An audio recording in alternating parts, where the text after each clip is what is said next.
नमस्कार, आप सभी का स्वागत डी न्यूज पर। मैं हूं मुकुल शर्मा। इस वक्त की कौन सी अहम खबरें बताएंगे आपको, लेकिन सबसे पहले नजर डालते हैं हेडलाइंस पर। प्रधानमंत्री नरेंद्र मोदी अब से थोड़ी देर में मॉस्को के लिए रवाना होंगे। रूस और ऑस्ट्रेलिया जाने से पहले पीएम ने कहा, दोनों देशों के साथ सभी क्षेत्रीय और वैश्विक मुद्दों पर होगी बातचीत। भारतीय समुदाय से मिलन के लिए भी उत्सुक हैं प्रधानमंत्री।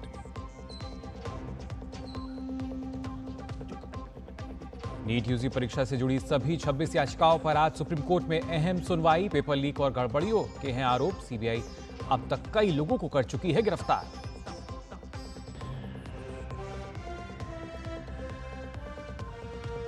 झारखंड विधानसभा का विशेष सत्र आज। मुख्यमंत्री हेमंत सोरेन पेश करेंगे विश्वास प्रस्ताव। कैबिनेट का भी होगा विस्तार।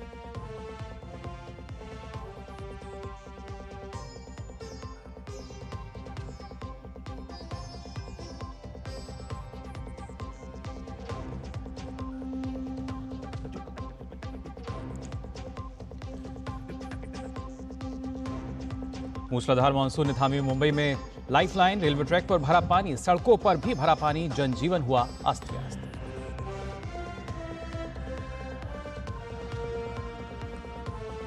असम में बाढ़ की स्थिति चिंताजनक। प्रभावित जिलों में लगभग 25 लाख लोग प्रभावित। उत्तराखंड में भी भारी बारिश ने बढ़ाई मुसीबत।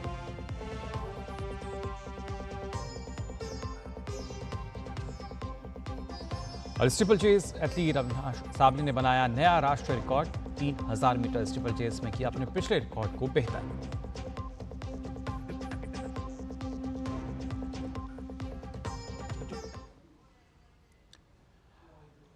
और सबसे पहले बात करते हैं प्रधानमंत्री के विदेश दौरे को लेकर। प्रधानमंत्री नरेंद्र मोदी अब से थोड़ी देर में मॉस्को के लिए रवाना होंगे। सबसे पहले प्रधानमंत्री रूस जाएंगे, फिर ऑस्ट्रिया की यात्रा पर होंगे।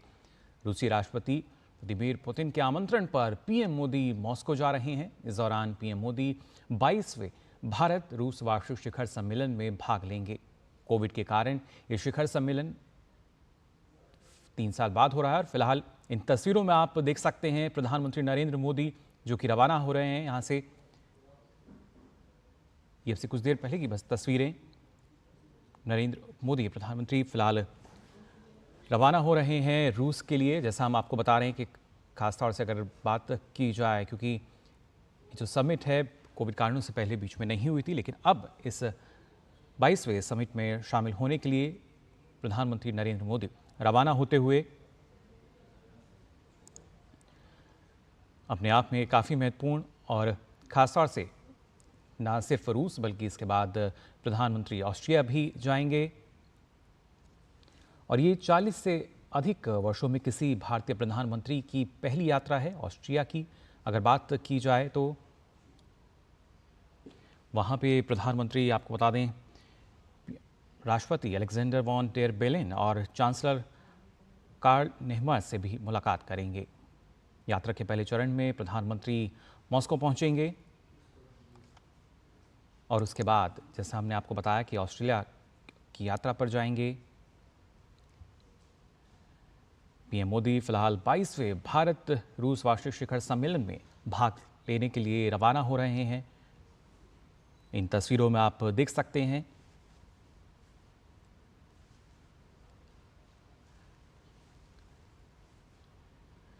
फिलहाल प्रधानमंत्री नरेंद्र मोदी रवाना हो चुके हैं अपनी इस यात्रा के लिए।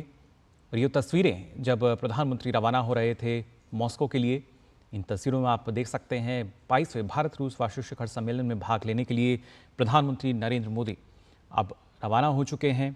और जैसा हमने आपको बताया कि यात्रा का जो पहला चरण है उसमें वो मॉस्को पहुंचेंगे और फिर जो अगला चरण होगा उसके लिए ऑस्ट्रिया की यात्रा पर वो रहेंगे।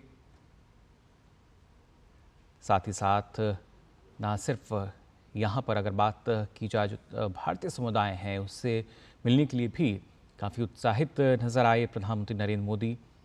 और जाने से पहले उन्होंने इस बात का भी जिक्र किया कि किस तरीके से जो दोनों देशों की जो यात्रा है वो अपने आप में काफ़ी महत्वपूर्ण है। प्रधानमंत्री ने इस बात का भी जिक्र किया था कि ऑस्ट्रिया हमारा दृढ़ और विश्वसनीय साझेदार है और भारत ऑस्ट्रिया लोकतंत्र और बहुलवाद के आदर्शों को साझा करते हैं। इसके साथ साथ उन्होंने बताया कि नवाचार, प्रौद्योगिकी और सतत विकास के नए और उभरते क्षेत्रों में भी साझेदारी को लेकर चर्चा की जाएगी और इन क्षेत्रों को और अधिक ऊंचाइयों तक ले जाने में, यानी जो नए शिखर स्थापित किए जा सकें, उसके लिए चर्चा होगी। साथ ही साथ दोनों पक्षों के व्यापारिक नेताओं के साथ भी विचारों का आदान प्रदान किया जाएगा। फिलहाल इन तस्वीरों में आप देख सकते हैं और हमारे संवाददाता अरुण शर्मा फिलहाल हमारे साथ जुड़ चुके हैं। अरुण, अपने आप में काफी ये महत्वपूर्ण यात्रा जिसके लिए प्रधानमंत्री रवाना हो चुके हैं भारत से। बिल्कुल, प्राइम मिनिस्टर नरेंद्र मोदी अपनी फर्स्ट लेग ऑफ विजिट जो रशिया की है वहाँ के लिए रवाना हो चुके हैं। हम इस बात को जानते हैं कि प्राइम मिनिस्टर मोदी रशिया और ऑस्ट्रिया की विजिट पर होंगे और prime minister Narendra Modi in fact president Putin से भी उनकी मुलाकात होगी और पिछले 10 साल के अंदर लगभग 16 बार कह सकते हैं कि दोनों ही जो लीडर्स हैं वो आपस में मिले हैं। और जो लास्ट मीटिंग हुई थी वो सेंट्रल एशिया में प्राइम मिनिस्टर मोदी की हुई थी जब एससीओ समिट हुआ था 2022 के अंदर जी। और तभी प्राइम मिनिस्टर मोदी ने कहा भी था कि this is no time for war. तो हम इस बात को जानते हैं कि भारत और रशिया की बात हो, दोनों काफी घनिष्ठ संबंध है, टाइम टेस्टेड पार्टनर्स हैं और जाहिर सी बात है जी इंटरनेशनल इश्यूज है उस पर डिस्कशन होगा और कैसे बायलैटरली भारत और रशिया के रिश्तों को नई ऊंचाइयों पर लेकर के जाया जा सकता है, खासकर cooperation in nuclear sector, space for that matter. Connectivity एक बहुत इंपॉर्टेंट और डोमिनेंट टॉपिक रहेगा चर्चा का जहाँ तक इस विजिट की बात की जाए और जाहिर सी बात है पीपल टू पीपल कनेक्ट को कैसे बढ़ावा दिया जा सके, इन तमाम मुद्दों पर एक बातचीत होती हुई दिखाई देगी।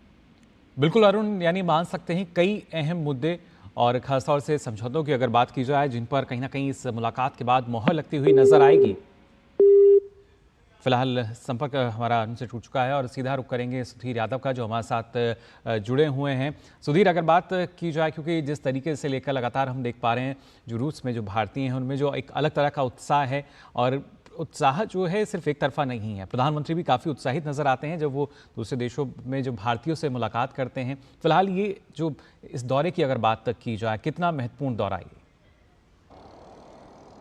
बिल्कुल खास और मुकुल, देखिए जिस तरीके से प्रधानमंत्री का जो डिपार्चर स्टेटमेंट है वो अपने आप में कहता है कि राष्ट्रपति पुतिन से मिलने के लिए वो उत्साह है और जिस तरीके से टाइज की अगर हम खास तौर पर बात करें, जो डिफेंस का सेक्टर है उसमें हम बहुत डिफेंस स्ट्रैटेजिक लेवल पे ऑलरेडी पार्टनरशिप में हैं, को प्रोडक्शन कर रहे हैं, टेक्नोलॉजी को आपस में साझा कर रहे हैं, तो ये अपने आप में बहुत बेहतर है।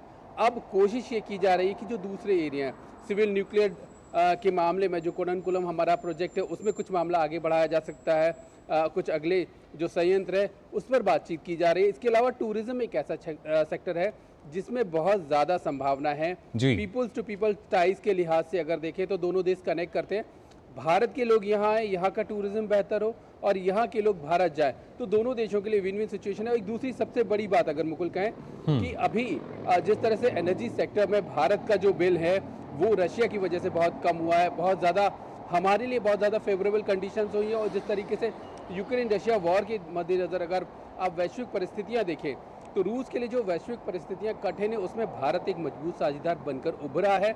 हमारा जो ट्रेड है रूबल रुपए में हो रहा है, 60% ट्रेड हम वो कर रहे हैं। किस तरीके से इसको बेहतर स्थायित्व प्रदान किया जा सके, एक मैकेनिज्म डेवलप हो कि जो हमारे बिल्स हैं, हमारी जो आदान प्रदान है मुद्रा का, वो एक बेहतर हो पाए, इन सब मुद्दों पे बात होगी। तो जाहिर तौर पर और डायस्पोरा की खास तौर पर बात करें तो यहाँ का डायस्पोरा बहुत ज़्यादा उत्साहित है। डिफेंस के सेक्टर में चूंकि मैंने पहले ही कहा बहुत ज़्यादा बेहतर तरीके से हम काम कर रहे हैं। टेक्सटाइल इंडस्ट्री की बात करें, फार्मा इंडस्ट्री की बात करें तो ये तमाम ऐसे क्षेत्र हैं जो यहाँ अब जो भारतीय कारोबारी हैं, यहाँ के जो भारतीय उद्यमी हैं वो साफ तौर पर देखते रहे कि इसमें अपार संभावना है और सिर्फ ज़रूरत इनको थोड़ा सा पुशअप करने की है। अगर लीडर्स के लेवल पे इन पर डिस्कशंस होता है, एक बेहतर माहौल बनता है तो जाहिर तौर पर जिस परिस्थितियों से रूस अभी वैश्विक परिस्थितियों से गुजर रहा है उसमें भारत पहले से एक मजबूत साझेदार है, बल्कि अब एक नई स्थिति पैदा होगी जिसमें हम दोनों की, भारत और रूस की अगर स्थिति कहें तो बहुत ज़्यादा बेहतर रिश्ते होंगे। और रूस की जो ज़रूरतें हैं वो भारत पूरी कर पाएगा और भारत की जो ज़रूरतें हैं वो रूस पूरी कर पाएगा। जी मुकुल। जी, बिल्कुल सुधीर, और इससे पहले जब 2019 की जब यात्रा की थी प्रधानमंत्री ने, उसके बाद से हमने देखा है कि जो रिश्ते हैं उनमें और ज़्यादा मजबूती आई है। आर्थिक तौर पर अगर हम देखें तो जो मजबूती है देश की अर्थव्यवस्था को लगातार बेहतर कर रही है। द्विपक्षीय व्यापार की अगर बात की जाए उसमें लगातार इजाफा होता हुआ हमें नज़र आ रहा है। तो कहीं ना कहीं फ़ायदा जो है वो दोनों देशों को मिल रहा है, और यही उम्मीद है शायद वहाँ के जो प्रवासी कारोबारी हैं जिनके बारे में भी आप जिक्र कर रहे थे उनकी भी, कि इसमें और इजाफा हो। बिल्कुल, बिल्कुल। देखिए, एक थोड़ा-सा कंसर्न भारत के लिहाज से है कि जो ट्रेड सरप्लस है, वो रशिया की तरफ आ जाता है। करीब $65 बिलियन का जो हमारा व्यापार है, उसमें करीब $61 बिलियन है, वो हम वहाँ से आयात करते हैं, करीब $4 बिलियन के आसपास निर्यात करते हैं। जी। तो कोशिश अब ये की जा रही है कि हमारे यहाँ से जो सर्विसेज हैं, फार्मा इंडस्ट्री है, टेक्सटाइल इंडस्ट्री है, हैवी मशीनरीज हैं और जो तमाम सारे उद्योग हैं, जी। वो रशिया की तरफ आए। चूंकि रशिया अभी वैसे सैंक्शन से गुजर रहा है, तो जाहिर तौर पर ये ऐसे क्षेत्र हैं जहां अपार संभावनाएं हैं भारतीय उद्योग के लिए, भारतीय जो निवेशक हैं उनके लिए, और यहाँ एक्सपोर्ट करने की बहुत बेहतर संभावनाएं बन रही हैं। बस ज़रूरत यह है, चूंकि दोनों लीडर्स में पहले से बहुत ज़्यादा आपसी निकटता है। पिछले 10 साल की अगर हम बात करें तो करीब 16 बार दोनों लीडर्स मिले हैं। दोनों में इंटरनेशनल लेवल पे बॉन्डिंग दिखाई देती है। इंटरनेशनल जो फोरम्स हैं उस पर हम साझा तौर पर बहुत समानता रखते हैं। तो ये चीज़ों को अगर पुश किया जाए तो एक बेहतर नए आयाम रिश्ते में स्थापित होंगे। जाहिर तौर पर इस बात को समझा जा सकता है। जी बिल्कुल, और ख़ासतौर से जो बेहतर आयाम स्थापित होते हुए नज़र आएंगे, क्योंकि इस रिश्ते में जितनी मजबूती आई है, लेकिन इस मुलाकात के बाद ये जो दौरा है, माना जा रहा है कि एक नया अध्याय जो है वो जुड़ता हुआ नज़र आएगा। फिर चाहे वो महत्वपूर्ण जो अहम मुद्दे हैं, साझेदारी हैं, उन पर मोहर लगती नज़र आए, या सुगमता सुलभता के लिए जो भी यहाँ पे फैसले लिए जाएंगे। बिल्कुल। देखिए, मैंने ज़ाहिर तौर पर मुकुल जिस तरीके से कहा कि जो बदलती हुई वैश्विक परिस्थितियां हैं, टाइम टेस्टेड फ्रेंडशिप जो हमारी रही है, जब हमारा वैश्विक स्तर पर जब भारत के लिए परिस्थितियां विपरीत रही तो रूस ने हमारा साथ दिया। अब हम देखते हैं कि रूस के लिए जो वैश्विक परिस्थितियां हैं बहुत ज़्यादा बेहतर, बहुत ज़्यादा अनुकूल नहीं हो रही हैं। यूक्रेन रशिया वॉर के मद्देनज़र वेस्ट के सैंक्शंस हैं, तमाम परिस्थितियों से उसको संकट झेलने पड़ रहा है। ऐसे में भारत एक मजबूत साझेदार के तौर पर उभरा है। हमने जो क्रूड ऑयल है वो खरीदा है, हमारी एनर्जी ज़रूरतें भी पूरी हो रही हैं। ख़ास तौर पे रशिया के लिए जो ज़रूरी चीज़ है वो भी हो रही है, और दोनों देश आपस में रुपए रूबल में ट्रेड कर रहे हैं। तो ये ज़ाहिर तौर पर मजबूती दिखाता है। चूँकि जो एनुअल शिखर सम्मेलन है, जो एनुअल डायलॉग है, वो एक ऑनगोइंग प्रोसेस है। तो जो तमाम पहले से जो बॉन्डिंग है उनको किस तरीके से और ज़्यादा मजबूत किया जाए, जी, इनमें और बेहतरी की संभावना कहाँ तक बनाई जा सकती है, इन सब चीज़ों को लेकर आगे और बढ़ा जाएगा। बिल्कुल सुधीर, लेकिन ऐसे में जो भारत की भूमिका की अगर हम खास तौर से बात करें, क्योंकि कहीं ना कहीं विश्व भर की निगाहें जो हैं इस मुलाकात पर रहेंगी, किस तरीके से जो भारत की भूमिका है या जो स्थिति फिलहाल बनी हुई है वो लगातार अब बदलती हुई नजर आती है वैश्विक परिदृश्य में। देखिए मुकुल, अगर आप भारत की स्थिति देखें तो पिछले करीब 10 साल का अगर आप जो दौर देखेंगे तो वैश्विक स्तर पर भारत एक मजबूत ताकत के रूप में उभरा है। पूरा विश्व भारत की आवाज़ को सुनता है, और तमाम अंतर्राष्ट्रीय मंच पर, तमाम अंतर्राष्ट्रीय मुद्दों पर भारत ने बढ़कर पहल की है। इंटरनेशनल सोलर अलायंस की बात की जाए, योगा डे की बात की जाए, न केवल सॉफ्ट पावर के रूप में बल्कि एक हार्ड पावर के रूप में बहुत तेज़ी से हम आगे बढ़ते जा रहे हैं। और यही एक बेहतर चीज़ हमको पूरे वैश्विक स्तर पर स्थापित करती है, चूँकि हमारी एक टाइम टेस्टेड फ्रेंडशिप रही है। और अब जाहिर तौर पर कि चूँकि भारत और रूस के संबंध पहले से बहुत ज़्यादा बेहतर हैं, तो बायलैटरल तौर पर किस तरीके से उनको बेहतर किया जाए, ये तो बिल्कुल जाहिर तौर पर दोनों लीडर्स बात करेंगे, लेकिन बदलते हुए तमाम वैश्विक जो परिस्थितियाँ हैं उसमें किस तरीके से आपस में साथ चला जाए। G20 है, ब्रिक्स है, SCO है, तमाम ऐसे मंच हैं जिन पर हमारी आवाज़ साथ में हो, बेहतर हो और वैश्विक स्तर पर एक ताकत बनकर उभरे। ये सारी तमाम चीज़ें यहाँ डिस्कस होंगी, और कोशिश ये रहेगी कि जो ऑनगोइंग रिश्ते हैं वो किस तरीके से, डिफेंस के सेक्टर की बात करें, इन्वायरमेंट के सेक्टर की बात करें, खासतौर पर मुकुल एक चीज़ और है, जो स्टार्टअप्स का एरिया एक नया बहुत बेहतर विकसित होता हुआ एरिया है। भारत में स्टार्टअप्स की संख्या बहुत ज़्यादा है जी। तो इस क्षेत्र में आखिर किस तरीके से और ज़्यादा बेहतर सहयोग किया जा सकता है, क्योंकि बेहतर टेक्नोलॉजी हमारे स्टार्टअप्स जनरेट कर रहे हैं, और मैन्युफैक्चरिंग कैसे हो सकती है, टेक्नोलॉजी का आदान प्रदान कैसे हो सकता है, ये तमाम ऐसे मुद्दे हैं जिन पर दोनों लीडर्स हैं, ज़ाहिर तौर पर बातचीत होने की संभावना है। जी, बिल्कुल, तो ये तमाम अहम मुद्दे जिन पर बातचीत होने की उम्मीद जताई जा रही है और उसका जो फ़ायदा है वो भी आने वाले समय में हमें नज़र आने लगेगा। फ़िलहाल जो ये दौरा है, जो मुलाकात होगी इसके बाद। बहुत-बहुत शुक्रिया सुधीर आपका। बाकी अपडेट्स के लिए दोबारा आपके साथ हम जुड़ेंगे, लेकिन इतनी जानकारी देने के लिए बहुत धन्यवाद। और आइए खास तौर से अगर बात की जाए, क्योंकि प्रधानमंत्री नरेंद्र मोदी रूस के बाद ऑस्ट्रिया के दौरे पर भी जाएंगे। ये अगर देखा जाए तो 40 से अधिक वर्षों में किसी भारतीय प्रधानमंत्री की पहली यात्रा होगी। पीएम ऑस्ट्रिया में राष्ट्रपति अलेक्जेंडर वॉन डेर बेलेन और चांसलर कार्ल नेहमर से भी मुलाकात करेंगे। ऑस्ट्रिया यात्रा से पहले पीएम मोदी का वक्तव्य भी आया है सामने। उन्होंने कहा है कि ऑस्ट्रिया हमारा दृढ़ और विश्वसनीय साझेदार है। इसके साथ साथ भारत ऑस्ट्रिया लोकतंत्र और बहुलवाद के आदर्शों को साझा करते हैं। प्रधानमंत्री ने कहा है कि नवाचार, प्रौद्योगिकी और सतत विकास के नए और उभरते क्षेत्रों में साझेदारी पर चर्चा इस दौरान की जाएगी और खासतौर से इन क्षेत्रों को और भी अधिक ऊंचाई तक ले जाने के लिए एक सार्थक चर्चा होगी। यानी नए शिखर पर जो क्षेत्र हैं या नए शिखर जो हैं वो बनते हुए हमें नज़र आ सकते हैं और खासतौर से ऑस्ट्रियाई चांसलर के साथ पारस्परिक रूप से लाभकारी व्यापार और निवेश के अवसरों पर भी बातचीत होगी। ये कहा है प्रधानमंत्री नरेंद्र मोदी ने और उन्होंने कहा कि दोनों पक्षों के व्यापारिक नेताओं के साथ विचारों का आदान प्रदान भी किया जाएगा।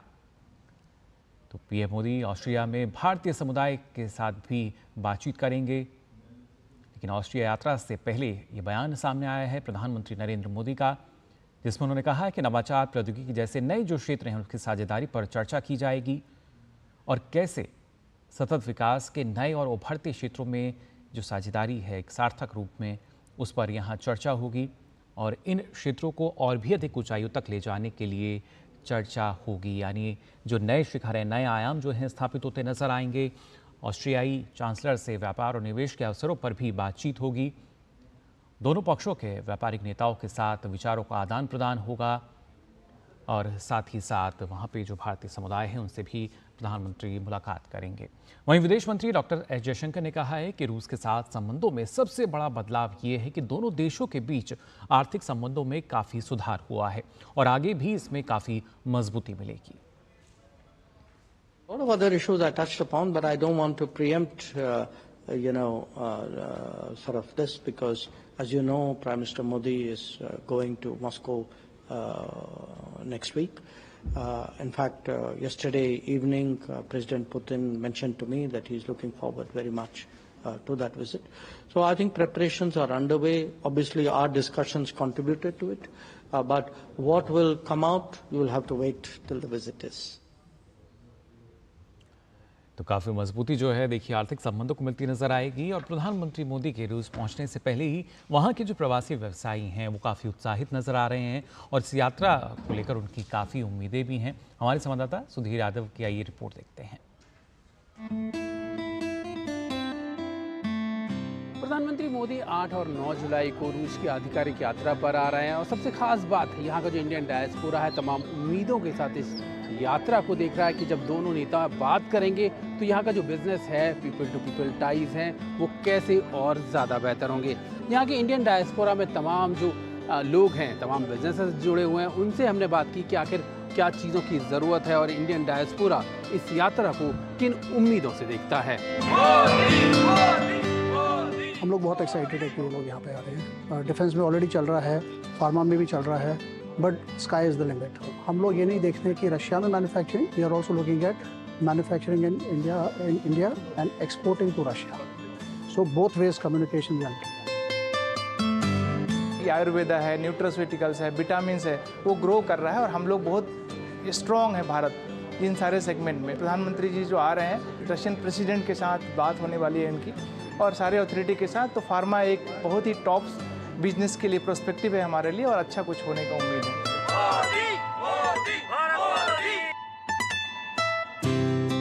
सिर्फ 1-2 कंपनी ही इंपोर्ट करती थी इंडिया से, ज़्यादातर लोग चाइना से इंपोर्ट करते थे। लेकिन मेजर जो क्वांटिटी है हम लोग इंडिया से इंपोर्ट कर रहे हैं, वो जो मोदी की वजह से ही हो पाया है।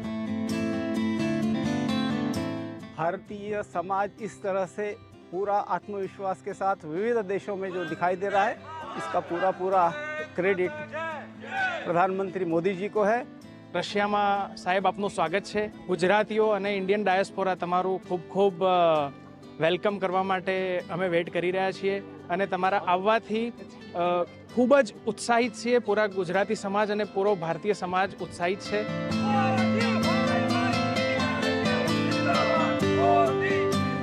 ये सभी इंडियन के मन में यही बात है कि मोदी जी आएँ और जहाँ के रिलेशन और अच्छे बने और बिजनेस और डेवलप हो.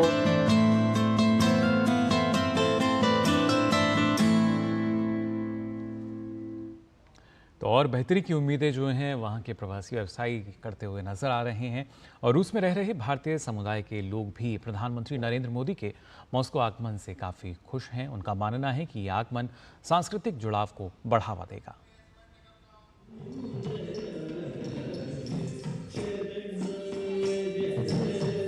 नरेंद्र मोदी जी, हमें रशिया में आपका स्वागत है.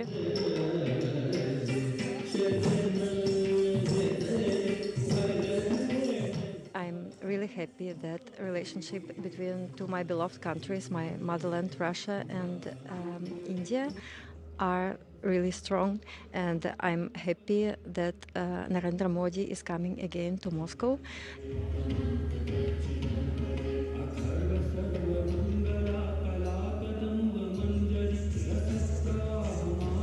I am happy to welcome the Prime Minister Narendra Modi in Russia, and I believe that the cultural links between our two countries are very important. We are very happy to perform and welcoming dance program and represent this beautiful art form of India, and by this we expressing our big love to India, to Indian culture, and this is very auspicious day for us.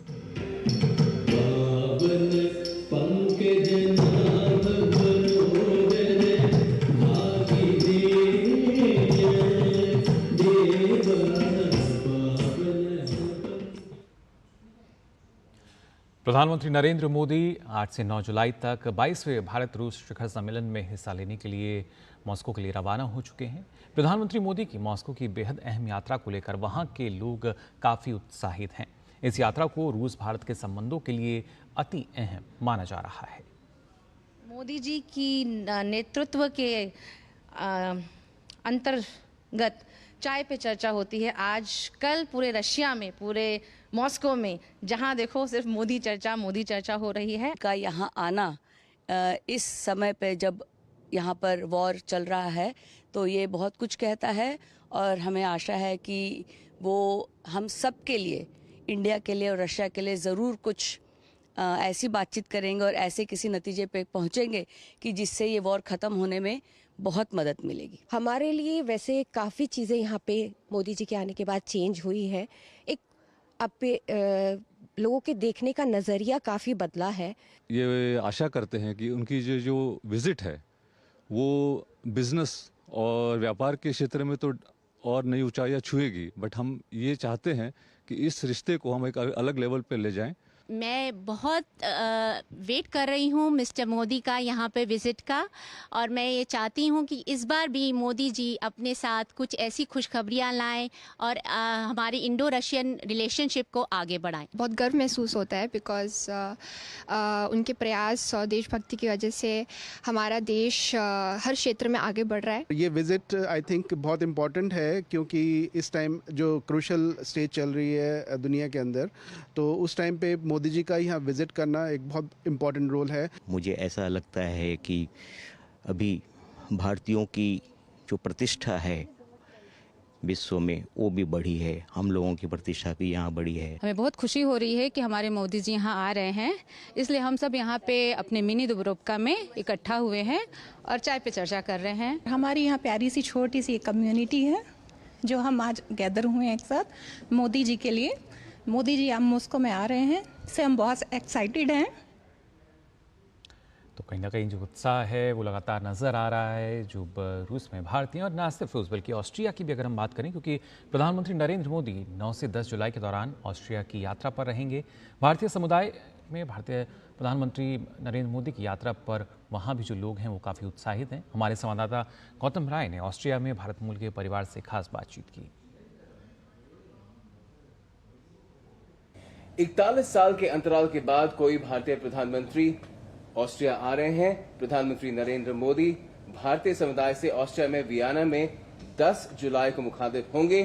31,000 तक की संख्या है भारतीय समुदाय की Austria में, और उनमें से एक काफी जो जाना माना परिवार है, मुलक्कल परिवार, उसके सदस्य हमारे साथ हैं, जिनका यहाँ पे एक बहुत व्यापक एक बिजनेस भी है।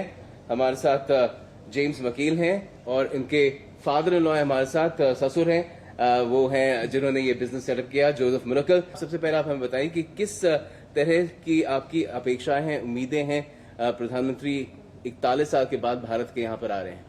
ये बहुत खुशी समय है हमारे लिए।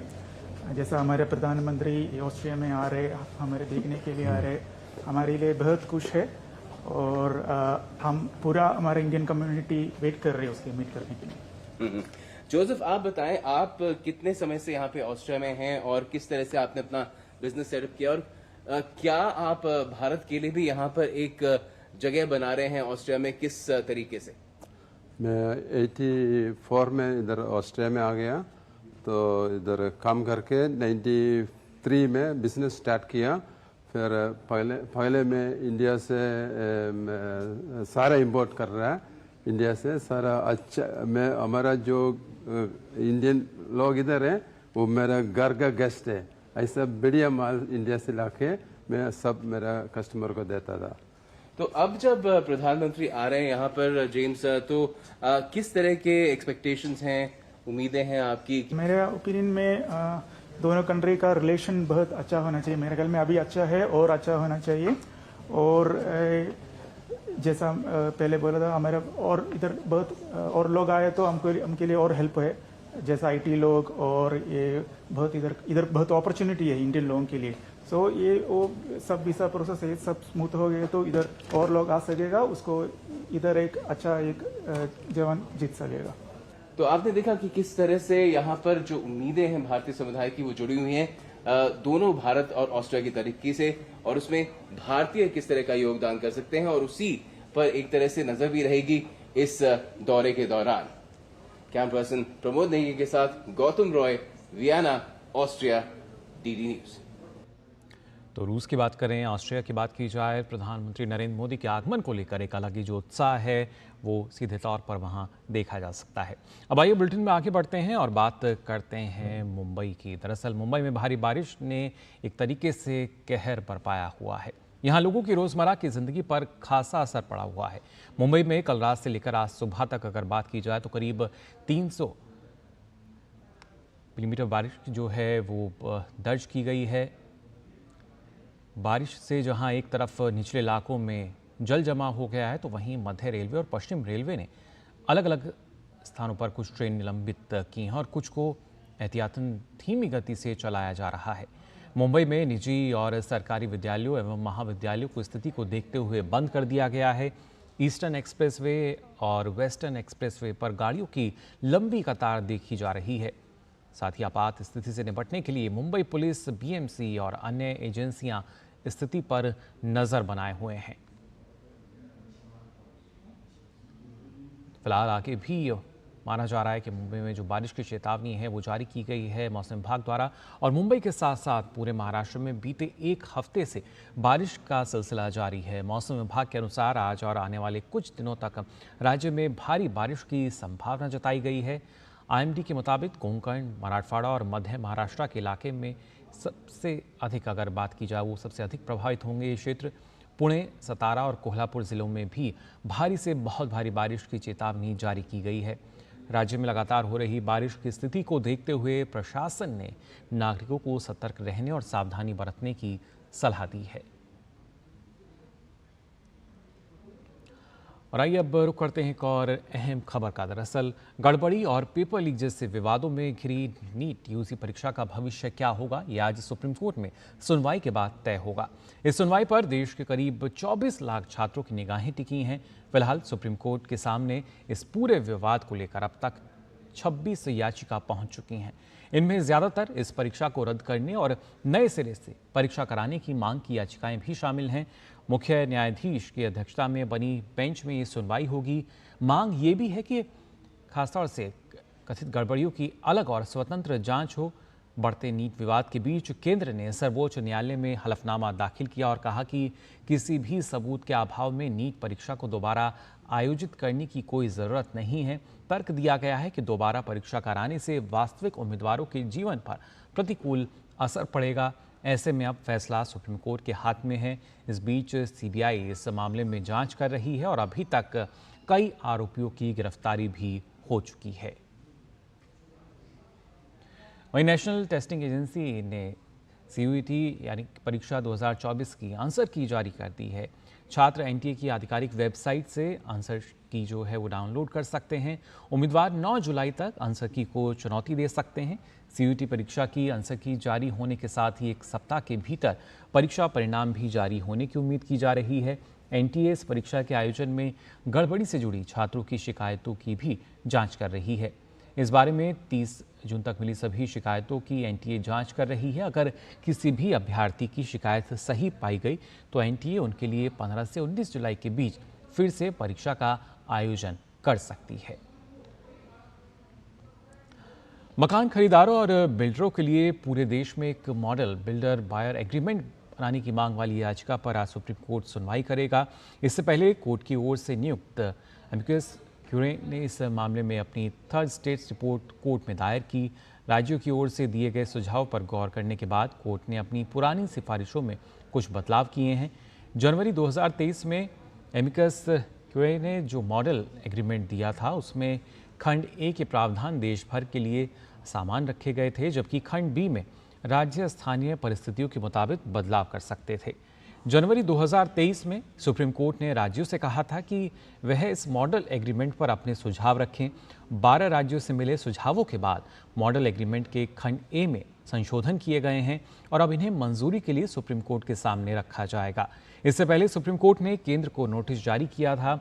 वकील अश्विनी उपाध्याय की ओर से 2020 में दायर याचिका में कहा गया था कि बिल्डर की तरफ से बनाए जाने वाले एग्रीमेंट में कई अस्पष्ट शर्तें होती हैं, जिनके चलते बाद में खरीदार को नुकसान उठाना पड़ता है। इसे रोकने के लिए पूरे देश में एक मॉडल एग्रीमेंट लागू होना चाहिए। और वहीं बात की जाए पंचकुला की, तो यहाँ के पिंजौर के पास पहाड़ी क्षेत्र में हरियाणा रोडवेज की बस पलट गई। हादसा पिंजौर के नौलटा गांव के पास हुआ, जिसमें 40 से ज़्यादा स्कूल के बच्चे घायल हो गए। घायलों को पिंजौर के अस्पताल और पंचकुला के सेक्टर 6 नागरिक अस्पताल में भर्ती कराया गया है, जहां उनका इलाज चल रहा है। गंभीर हालत को देखते हुए एक महिला को पीजीआई चंडीगढ़ रेफर किया गया है। हादसे का कारण फिलहाल बस ड्राइवर द्वारा ओवर स्पीड बताया जा रहा है। बस में ज़्यादा सवारियां होना यानी ओवरलोड और सड़क की खस्ता हालत भी हादसे का अतिरिक्त कारण मानी जा रही है।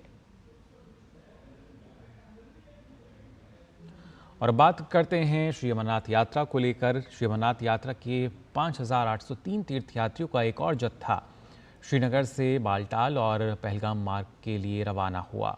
88 वाहनों का पहला सुरक्षा काफिला 1862 यात्रियों को लेकर सुबह करीब 3 बजे उत्तरी कश्मीर के बालटाल बेस कैंप के लिए रवाना हुआ, जबकि 3941 यात्रियों का दूसरा जत्था 130 वाहनों के दूसरे काफिले में सुबह 4 बजे पहलगाम बेस कैंप के लिए रवाना हुआ।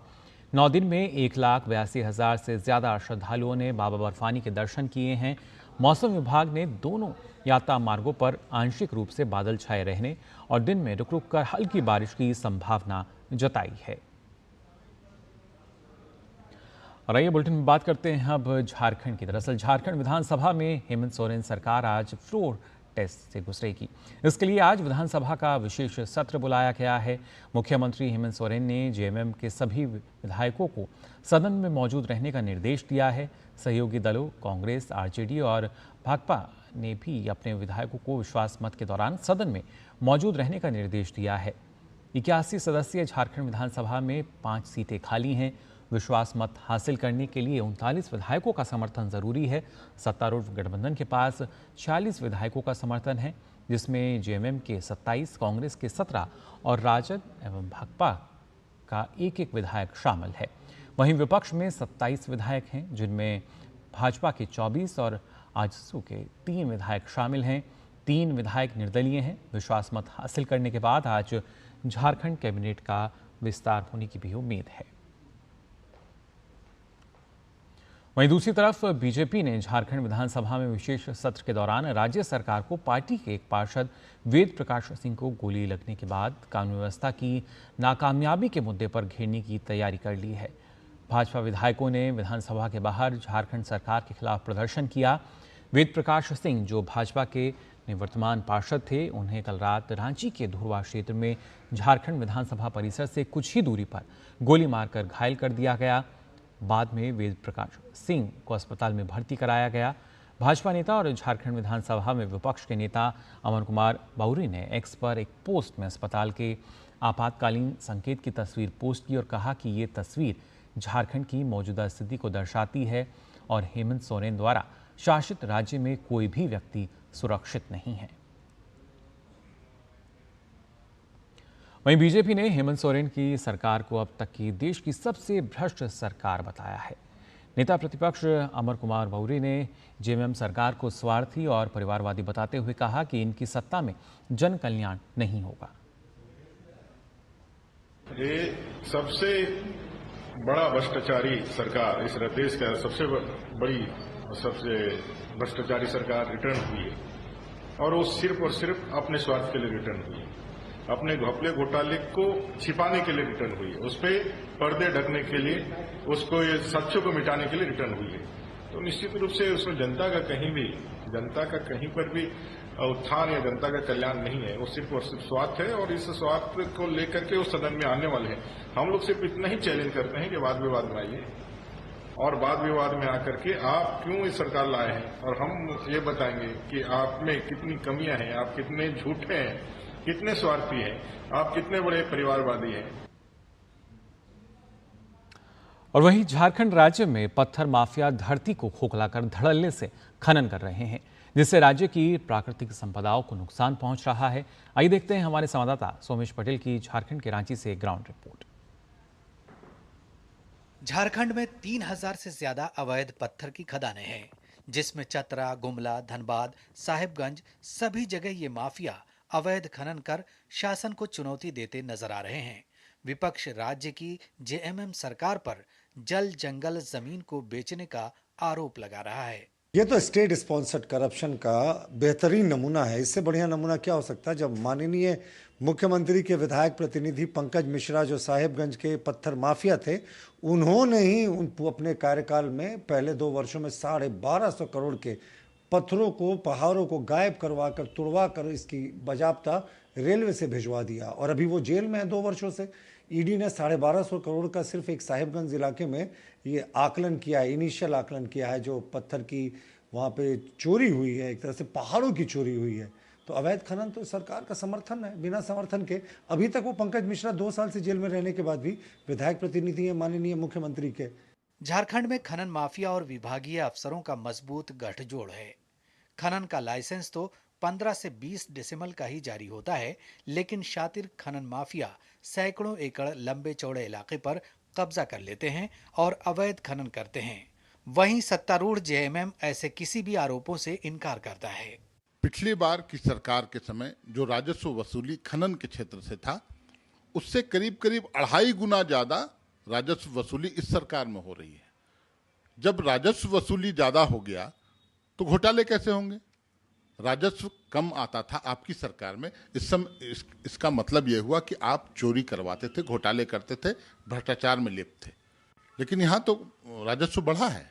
झारखंड की आदिवासी संस्कृति में पहाड़, वन और नदियों का खास महत्व है और ये मुद्दा यहाँ रहने वाले आदिवासियों से सीधे तौर पर जुड़ा है। इसके बावजूद झारखंड में पहाड़ों को बचाने के लिए अब तक कोई प्रयास नहीं किए गए हैं। वहीं खनन के ऐसे किसी भी घोटाले पर हेमंत सोरेन सरकार मौन है। झारखंड राज्य में कहां-कहां करप्शन हुआ, इसकी परतें अब धीरे धीरे खुलने लगी हैं। जल जंगल जमीन ऐसा कोई क्षेत्र नहीं जहां पत्थर माफियों की नजर न पड़ी हो। सच बात तो यही है कि झारखंड राज्य में बिना डर भय के बेखौफ दिन के उजाले में बड़े पैमाने में पत्थर माफियों का काला कारोबार कई वर्षों से बदस्तूर जारी है। Somesh Patel, DD news, Ranchi, Jharkhand. तो ये भी झारखंड की एक तस्वीर है जो कि अपने आप में बेहद चिंताजनक है। आइए आगे बढ़ते हैं, बात करते हैं असम की, जहां बाढ़ की स्थिति लगातार चिंताजनक बनी हुई है। राज्य के 28 प्रभावित जिलों में लगभग 23 लाख लोग बाढ़ की चपेट में हैं। राज्य के कई स्थानों पर प्रमुख नदियां खतरे के निशान से ऊपर बह रही हैं। कछार, कामरूप, धुबरी, नगांव, गोलपाड़ा, बारपेटा, डिब्रूगढ़, बोगाईगांव, लखीमपुर, जोरहाट, कोकराझार, करीमगंज और तिनसुकिया प्रभावित जिलों में शामिल हैं। 3 जिलों कामरूप और डिब्रूगढ़ के शहरी इलाकों में भी बाढ़ का अलर्ट है। इस बीच असम के मुख्यमंत्री हेमंत बिस्वा शर्मा ने बाढ़ राहत शिविरों में पीड़ितों से मुलाकात कर उनका हालचाल भी जाना। उन्होंने कहा कि बाढ़ राहत कैंप की सुरक्षा और स्वच्छता सरकार की प्राथमिकता है।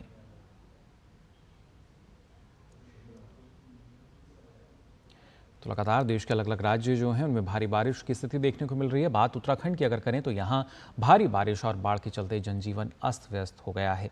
मौसम विभाग की ओर से राज्य में रेड अलर्ट जारी किया गया है। राज्य में बीते 1 सप्ताह से लगातार भारी बारिश होने के कारण पर्वतीय क्षेत्रों में भूस्खलन हो रहा है।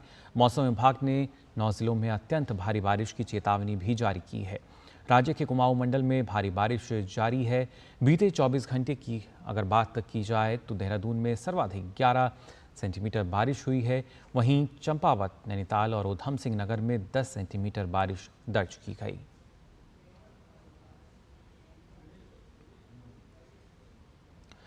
और अब बात करते हैं भगवान जगन्नाथ की रथ यात्रा की। जी हां, आज रथ यात्रा का दूसरा दिन है।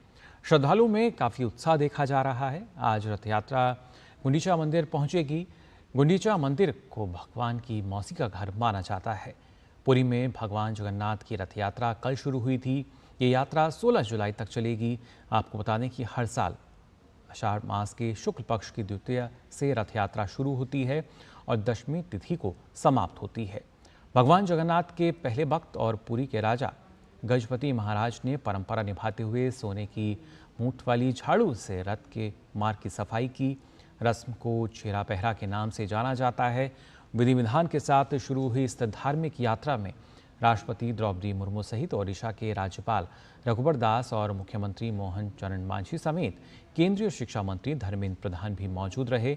पूर्व मुख्यमंत्री नवीन पटनायक ने भी इस पावन अवसर पर पहुंचकर प्रभु जगन्नाथ का आशीर्वाद लिया। मान्यताओं के अनुसार बहन सुभद्रा के साथ हर साल भगवान श्री कृष्ण और बड़े भाई बलराम रथ पर सवार होकर नगर भ्रमण के लिए निकलते हैं और अपनी मौसी के घर गुंडीचा मंदिर जाते हैं। इनमें सबसे आगे बलराम जी का रथ, बीच में बहन सुभद्रा का रथ और सबसे पीछे जगन्नाथ जी का रथ होता है।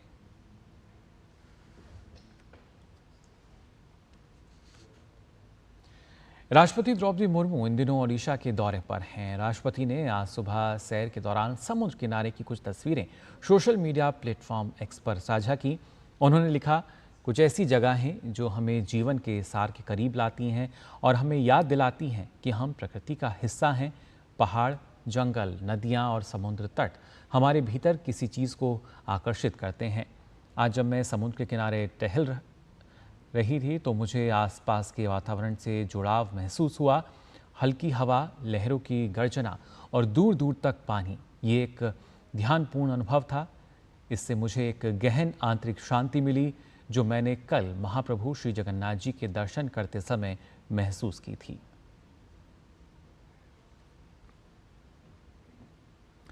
और आइए अब बात करते हैं कारोबार जगत की खबरों की भी। सबसे पहले अगर बात की जाए अडानी हिंडनबर्ग मामले की, तो अमेरिकी शॉर्ट सेलर हिंडनबर्ग मामले में अब एक और बड़ा खुलासा हुआ है।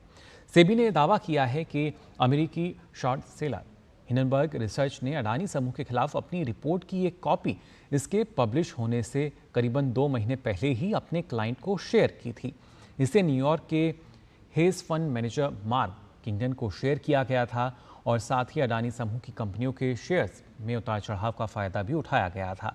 सेबी ने हिंडनबर्ग को भेजे अपने 46 पेज के कारण बताओ नोटिस में विस्तार से बताया है कि कैसे अमेरिकी शॉर्ट सेलर न्यूयॉर्क के हेज फंड और कोटक महिंद्रा बैंक से जुड़े ब्रोकर को समूह की 10 सूचीबद्ध कंपनियों के शेयरों के मूल्यांकन में रिपोर्ट के प्रकाशन के बाद आई भारी भरकम 150 अरब डॉलर की गिरावट से लाभ हुआ।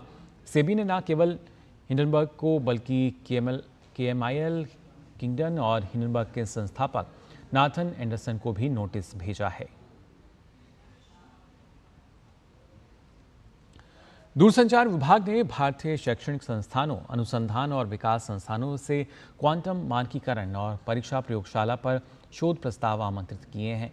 इसका लक्ष्य क्वांटम प्रौद्योगिकियों के में अनुसंधान और विकास को बढ़ावा देना है। साथ ही क्वांटम कम्युनिकेशन सिस्टम की इंटरऑपरेबिलिटी, विश्वसनीयता और सुरक्षा सुनिश्चित करना है।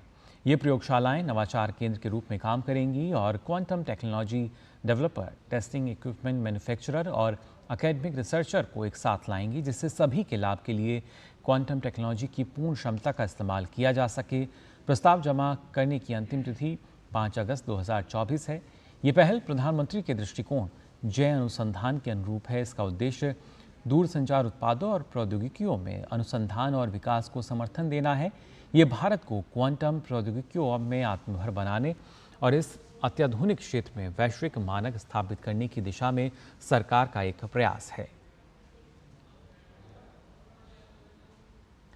और आइए बात करते हैं अंतर्राष्ट्रीय जगत की भी। फ्रांस में संसदीय चुनाव संपन्न होने के बाद मतगणना जारी है। चुनाव परिणाम आज आने की उम्मीद है। रुझानों में एकजुट हुए वामपंथी गठबंधन को बढ़त मिलती दिख रही है। वहीं राष्ट्रपति इमैनुअल मैक्रोन का गठबंधन और दक्षिणपंथी गठबंधन पिछड़ता हुआ दिखाई दे रहा है। विशेषज्ञों के मुताबिक देश में त्रिशंकु सरकार बनती हुई दिखाई दे रही है। दरअसल फ्रांस की संसद का कार्यकाल 2027 में खत्म होना था, लेकिन यूरोपीय संघ में 9 जून को अपनी पार्टी रेनेसा की बड़ी हार के बाद राष्ट्रपति मैक्रोन ने समय पूर्व संसद भंग कर बड़ा जोखिम लिया।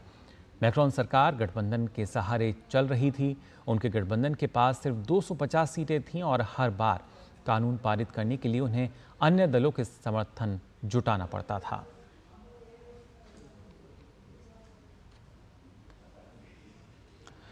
चुनाव परिणामों की घोषणा से पहले थोर दक्षिणपंथ के विरोध में पेरिस में हजारों प्रदर्शनकारी एकत्रित हुए। इस दौरान प्रदर्शनकारियों की पुलिस से झड़प भी हुई। प्रदर्शनकारियों ने पेरिस शहर के प्लेस डे रिपब्लिक में विरोध करते हुए नारे लगाए। सर्वेक्षणकर्ताओं के अनुमान के आधार पर नतीजे मरीन ले पेन की राष्ट्रवादी यूरोसेप्टिक नेशनल रैली के लिए एक झटका साबित हुआ है। जनमत सर्वेक्षणों ने इसे सबसे बड़ी पार्टी बनने की भविष्यवाणी की थी, जबकि ये अभी तीसरे स्थान पर है। चुनाव के बाद संसद वामपंथी, मध्यमार्गी और थोड़ा दक्षिणपंथी समूह में विभाजित हो जाएगी।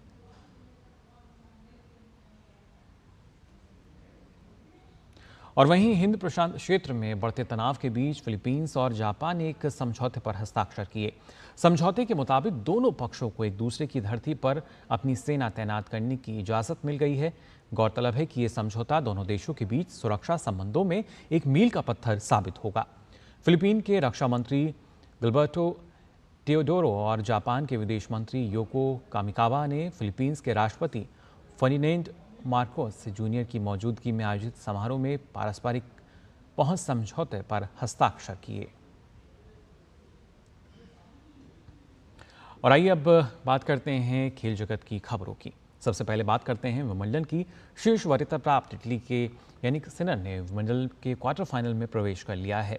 प्रतियोगिता के पुरुष एकल मैच में सिनर ने अमेरिका के बेन शेल्टन को 6-2, 6-4, 7-4 के अंतर से हराकर अंतिम 8 में अपनी जगह पक्की की। जबकि तीसरी वरीयता प्राप्त स्पेन के कार्लोस अल्कराज ने विंबलडन में पुरुष एकल के क्वार्टर फाइनल में स्थान बना लिया है। अंतिम 16 में 4 सेट तक चले रोमांचक मैच में अल्कराज को फ्रेंच खिलाड़ी उगो हम्बार्ट से कड़ी टक्कर मिली। हालांकि अल्कराज इस मैच को 6-3, 6-4, 1-6, 7-5 के अंतर से अपने नाम करने में सफल हुए। वहीं विंबलडन के महिला एकल मैच में एक बड़ा उलटफेर देखने को मिला। अंतिम 16 में खेले गए मैच में दूसरी वरीयता प्राप्त अमेरिका की कोको गॉफ को अपने हमवतन एमा नवेरो के हाथों 4-6, 3-6 के अंतर से हार का सामना करना पड़ा। इस आसान जीत के साथ ही एमा नवेरो ने क्वार्टर फाइनल में स्थान पक्का कर लिया है। और विंबलडन में ही खेले गए महिला एकल के एक और प्री क्वार्टर फाइनल मैच में डोना विकेच ने जीत दर्ज करते हुए अगले दौर में प्रवेश कर लिया है। अंतिम 16 में 37वीं वरीयता प्राप्त डोना ने स्पेन की पाउला बाडोसा को 6-2, 1-6, 6-4 के अंतर से हराकर क्वार्टर फाइनल में प्रवेश किया।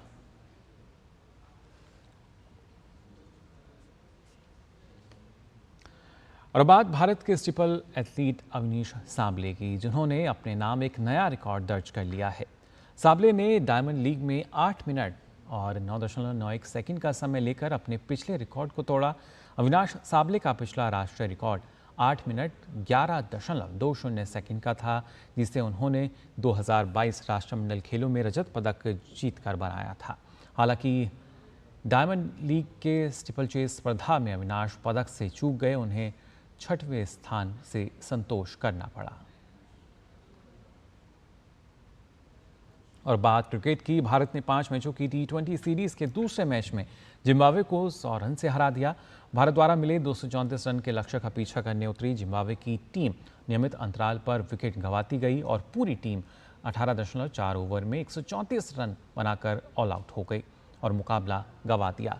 इससे पहले टॉस जीतकर पहले बल्लेबाजी करने उतरी भारतीय टीम ने अभिषेक शर्मा के शतक और ऋतुराज गायकवाड़ के अर्धशतक की बदौलत 20 ओवर में 2 विकेट पर 234 रन बनाए। भारत के लिए अभिषेक ने 47 गेंदों में 100 रन की विस्फोटक पारी खेली।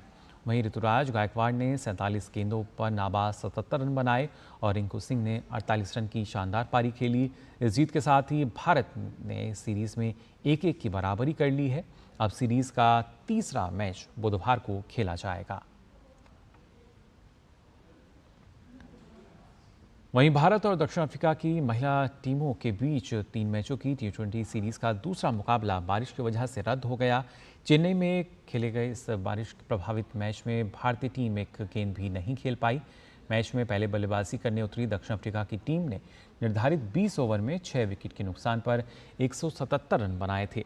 भारतीय टीम को बारिश की वजह से बल्लेबाजी का मौका नहीं मिला, जिसकी वजह से मैच बिना किसी नतीजे के रद्द कर दिया गया।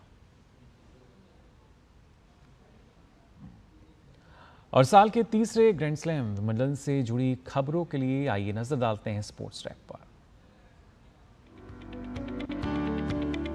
शीर्ष वरीयता प्राप्त इटली के यानिक सिनर ने विंबलडन के क्वार्टर फाइनल में प्रवेश कर लिया। प्रतियोगिता के पुरुष एकल मैच में सिनर ने अमेरिका के बेन शेल्टन को 6-2, 6-4, 7-4 के अंतर से हराकर अंतिम 8 में अपनी जगह पक्की की। तीसरी वरीयता प्राप्त स्पेन के कार्लोस अल्कराज ने विंबलडन के पुरुष एकल के क्वार्टर फाइनल में स्थान बना लिया है। अंतिम 16 में 4 सेट तक चले रोमांचक मैच में अल्कराज को फ्रेंच खिलाड़ी ऊगो हम्बर्ट से कड़ी टक्कर मिली।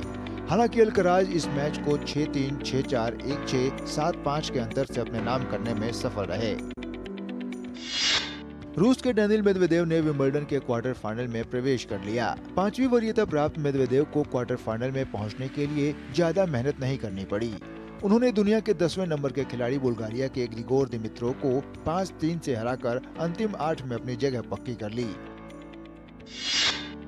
13वीं वरीयता प्राप्त टॉमी पॉल ने विंबलडन के क्वार्टर फाइनल में जगह बना ली है। प्रतियोगिता के अंतिम 16 में अमेरिका के टॉमी पॉल ने स्पेन के खिलाड़ी को 6-2, 7-6, 6-2 के अंतर से हराकर अंतिम 8 में प्रवेश करने में सफलता हासिल की। वहीं विंबलडन के महिला एकल मैच में एक बड़ा उलटफेर देखने को मिला। अंतिम 16 में खेले गए मैच में दूसरी वरीयता प्राप्त अमेरिका की कोको गॉफ को अपने हमवतन एमा नवेरी के हाथों 4-6, 3-6 के अंतर से हार झेलनी पड़ी। इस आसान जीत के साथ ही एमा नवेरी ने क्वार्टर फाइनल में स्थान पक्का कर लिया। विंबलडन में ही खेले गए महिला एकल के एक और प्री क्वार्टर फाइनल मुकाबले में डोना वेकेच ने जीत दर्ज करते हुए अगले दौर में प्रवेश कर लिया। अंतिम 16 में 37वीं वरीयता प्राप्त डोना ने स्पेन की पाउला बाडोसा को 6-2, 1-6, 6-4 के अंतर से हराकर क्वार्टर फाइनल में प्रवेश किया। न्यूजीलैंड की लुली सन ने विंबलडन के क्वार्टर फाइनल में प्रवेश कर लिया। सन ने प्री क्वार्टर फाइनल मुकाबले में यूके की एमा राडुकानो को 6-2, 5-7, 6-2 के अंतर से हराकर क्वार्टर फाइनल में स्थान बनाया। अमेरिका की एमा नवेरो ने विंबलडन के क्वार्टर फाइनल में जगह पक्की कर ली है। महिला एकल के प्री क्वार्टर फाइनल मुकाबले में नवेरो ने अपने हमवतन खिलाड़ी कोको गॉफ को 6-4, 6-3 से हराया। Sports desk, DD news. तो फिलहाल के लिए इस बुलेटिन में बस इतना ही, लेकिन देश और दुनिया की तमाम खबरों के लिए आप देखते रहिए डीडी न्यूज। मुझे दीजिए अनुमति। नमस्कार।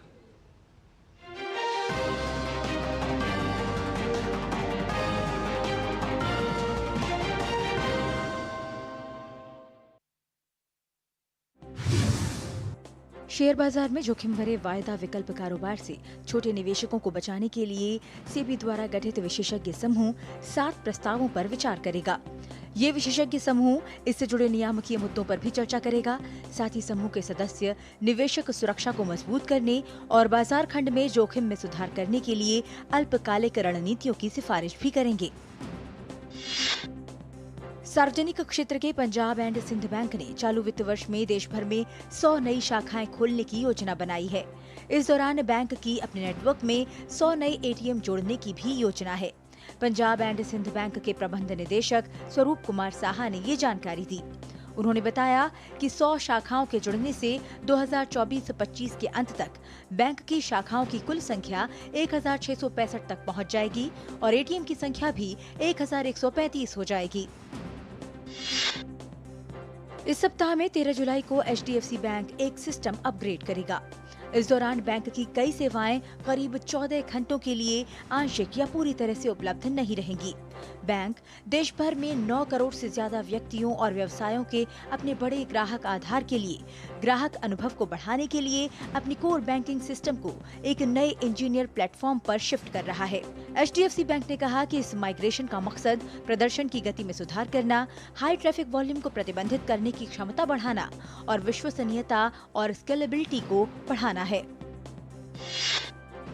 जापानी एनालिटिकल और measurement solution company Horiba Bharat में एक ऐसा संयंत्र लगाने की तैयारी कर रही है जो देश में आगामी फैब इकाइयों और OSAT और ATMP कंपनियों के साथ साथ वैश्विक बाजार की भी जरूरतें पूरी करेगा। Company high end Raman spectroscopy का भी निर्माण करती है, जिसका इस्तेमाल सेमीकंडक्टर उद्योग में अन्य एक्टिव मटेरियल की जांच में किया जाता है। कंपनी ये उत्पाद फ्रांस में तैयार करती है। कंपनी ने हाल में नागपुर में एक आधुनिक चिकित्सा उपकरण इकाई स्थापित करने के लिए 200 करोड़ रुपए के निवेश की घोषणा की है। कर्ज में डूबी कंपनी पीसी जूलर को पंजाब नेशनल बैंक से बड़ी राहत मिली है। कंपनी को PNB से बकाया राशि के वन टाइम सेटलमेंट के लिए मंजूरी मिल गई है। पीसी जूलर ने स्टॉक एक्सचेंजों को ये जानकारी दी। कंपनी ने कहा कि पीसी जूलर को लोन देने वाले संघ में लीडिंग बैंकों में से एक PNB ने पत्र के माध्यम से अपने इस फैसले के बारे में बताया है। नई दिल्ली स्थित दिल्ली हाट में FPO मेले का आयोजन किया जा रहा है। मेले के अंतिम दिन केंद्रीय कृषि और किसान कल्याण मंत्री शिवराज सिंह चौहान किसानों से संवाद करेंगे और विभिन्न श्रेणियों में विजेताओं को पुरस्कार प्रदान करेंगे। कृषि मंत्रालय के तहत लघु किसान कृषि व्यवसाय संघ ने किसानों को अधिक बिक्री का मौका देने के लिए इस मेले का आयोजन किया है। जून में भारतीय फार्मास्यूटिकल्स बाजार IPM में 8.8% की वृद्धि हुई। मार्केट रिसर्च फर्म फार्मारेक के अनुसार इस दौरान सभी प्रमुख थेरेपी में सकारात्मक मूल्य वृद्धि हुई है। नई पेशकश, मूल्य आधारित वृद्धि और मात्रात्मक वृद्धि जैसी IPM की सभी 3 श्रेणियों में सकारात्मक वृद्धि देखी गई है, जिससे इस साल जून में कुल मूल्य वृद्धि 8.8% रही, जबकि पिछले साल जून में ये 6% थी।